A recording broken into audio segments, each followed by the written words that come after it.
C'est tous les jours de manche. Exactement. Et Arnaud Demange qui nous a rejoint en studio. Oui, car c'est tous les jours moi, dit le jingle. Tous les Bonjour jours, à Arnaud. tous. Comme vous êtes beaux aujourd'hui. On Oula. sent que le week-end approche. Vous êtes tout frais, vous êtes pimpant. Charles est magnifique. Sublime, sublime. Faut le dire vite. Vous le savez, le monde devient de plus en plus zinzin et j'ai un exemple rigolo. François Hollande a été invité par Sciences Po Paris pour une table ronde avec des étudiants. Vous savez pourquoi ?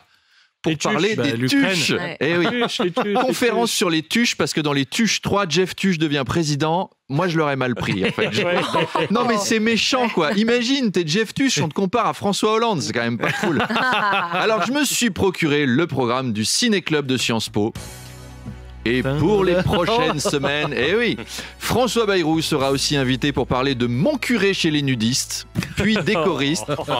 Jordan Bardella sera invité pour discuter des sous-doués passent le bac.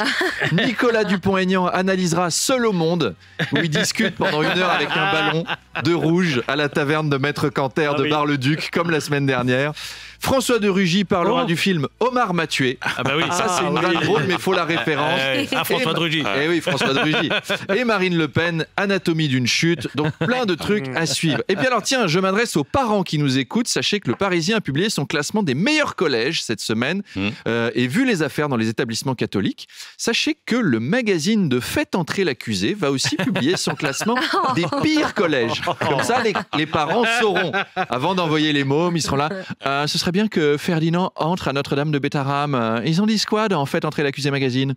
Alors, côté éducation, il y a un taux de réussite de 90%, ça c'est bien. Et tu sais que niveau sévices sexuels, il a 4 fournirais sur 5. Ah ouais. Et le collège Abbé Pierre de Pau, eh bien écoute, il a reçu un Marc Dutroux d'argent l'année dernière. J'hésite pas parce qu'il faut le discipliner. C'est des collèges, tu ressors avec un avenir, mais tu ressors aussi avec un passé. Hein. C'est important.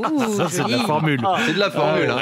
C'est bossé. Le journaliste Olivier Beaumont vient de publier La tragédie de l'Élysée, un livre qui révèle les coulisses du palais présidentiel. Oui, et on y apprend que Emmanuel et Brigitte ont investi 40 millions d'euros pour rénover l'Élysée, moderniser les salons, acheter de l'art contemporain. Dites donc, vous deux. On met trop de pognon, on déresponsabilise. Eh oui, on met un pognon de dingue dans votre location. Et en tant que copropriétaire, parce qu'on est tous copropriétaires, hein, je vous rappelle, je trouve que... Tu pousses le bouchon un peu trop loin, Maurice. Ouais. Alors dans le livre, on apprend aussi qu'Emmanuel Macron se parfume beaucoup à l'eau sauvage, dont l'odeur est très forte, ce qui fait que ses collaborateurs savent quand il est passé. Ouais, il voulait laisser une trace dans l'histoire, c'est dans les couloirs, mais c'est déjà un bon début. Au moins, il sent bon, quoi. Il pourrait sortir un parfum, lui. Moi, chaque matin, je me parfume avec eau de Macron. À l'extrait de somme de socialiste, aux larmes d'insoumis et au concentré de sueur de start-upper. Eau de Macron, pour sentir bon la start-up nation. Et pour vous, Guillemette, je vous propose eau de Brigitte. À l'eau de rinçage de pièces jaunes et à la salive de prof de philo. Un parfum généreux et pénétrant, Manu. Bon, il y a de l'eau dans le gaz entre Elon Musk et Donald Trump à cause de la question des droits de douane. Oui. Elon Musk y est fortement opposé. Oui, donc ça barde entre le président Trump et la première dame Elon Musk. C'est l'occasion d'un nouvel épisode de notre série sur la Maison Blanche, La cage aux fous, avec toujours Michel Serrault dans le rôle de Donald Trump. Eh ben alors, Elon. Oh mon chéri, dis donc, tu sais que je sais lire, hein. J'ai lu dans le journal que t'étais pas content.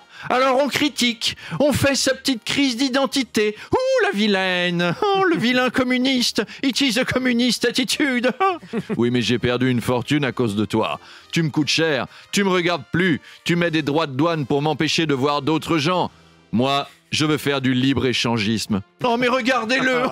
Oh, Coco, il veut faire rentrer les Européens dans ma maison et les Chinois dans ma chambre et tout le monde. Tu sais ce que je crois? On devrait même pas avoir de barrière douanière. Oh, qu'il est drôle. Écoute, Coco, t'es bien mignon, mais moi, je vais pas faire rentrer n'importe qui dans le fondement de mon économie. Après, si tu veux, si ça te soulage, va humilier des fonctionnaires. C'est vrai? On peut faire ça? Oui, tu peux les fouetter, les virer, les faire pleurer. J'en ai rien à foutre. Hein. C'est fait pour ça, les fonctionnaires. Profites-en, on n'est pas en France. En France, tu leur enlèves 5 minutes de pause, t'as 6 mois de grève et les trains qui roulent plus. Alors ici, tu peux t'amuser, mon lapin. Allez, viens dans mes bras. Eh ben, tout est bien qui finit bien. C'est tellement mignon.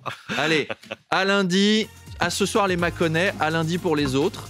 Bisous. Demanche pirate, le face-à-face. Arnaud Demanche est avec Bonjour. nous. Bonjour Arnaud, l'invité de Nella Latrousse dans le face-à-face tout à l'heure à 8h30 sur RMC et BFM TV. C'est le député RN de la Somme, Jean-Philippe Tanguy. Oui, on reçoit un homme en colère ce matin. Il va arriver en chantant... On reste dans les costumes à paillettes, c'est pour Arthur Chevalier. Donc il est très remonté après la condamnation de Marine Le Pen, qu'il a trouvé très sévère. Mais après, j'ai jamais vu quelqu'un de condamné content d'une décision de justice. C'est quand même très rare d'entendre « Oui, je trouve ce jugement excellent. Franchement, 30 ans de tôle, vu ce que j'ai fait, c'est pas cher payé. » C'est quoi ? Moi, je me serais mis plus. Donc là, Nella Latrousse va l'interroger. Jean-Philippe Tanguy, vous assumez d'être en colère ce matin. Vous mettez les pieds dans le plat ce matin. Je mets les pieds où je veux, Little John. Ah ouais, il est tendu, il est tendu. Et il a des références. Marine Le Pen est accusée d'avoir détourné 4 millions d'euros quand même. 4 millions. Quand t'as une société, on sait très bien, t'es obligé de déclarer la TVA de tous les crayons. T'es là, HB, 2,5%, 2B, c'est 5%. Comment ils font pour détourner 4 millions, quoi ? Les Balkany, ils arrivaient à planquer des maisons. C'est hallucinant.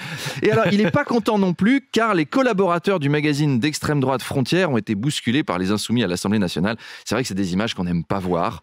Ça nous a rappelé les heures les plus sombres, quand, par exemple, le RN expulsait Manu Militari des journalistes de quotidien, ou quand les partisans d'Éric Zemmour cassaient la gueule à des militants antiracistes. C'est vraiment des trucs qu'on n'aime pas voir. Frontières, d'ailleurs, rien qu'au nom, tu sens que c'est un journal d'extrême droite.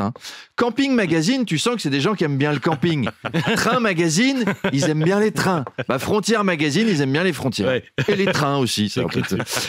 Jean-Philippe Tanguy, qui est le monsieur économie du RN. Alors, est-ce qu'il a été malin cette semaine ?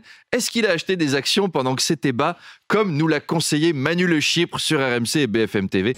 Est-ce qu'il va arriver en Ferrari jaune poussin, avec un sac Louis Vuitton en peau de panda, avec des boutons en corne de rhinocéros du Malawi ? S'il n'a pas des mocassins en cuir de koala et un manteau de fourrure de tigre du Bengale, et s'il n'a pas des dents en or avec un gros diamant au milieu, c'est qu'il a loupé le coche. Il ne faut pas lui faire confiance en économie. En tout cas, il faut se méfier. On lui demandera rendez-vous avec Jean-Philippe Tanguy. C'est à 8h30, c'est-à-dire 8h30.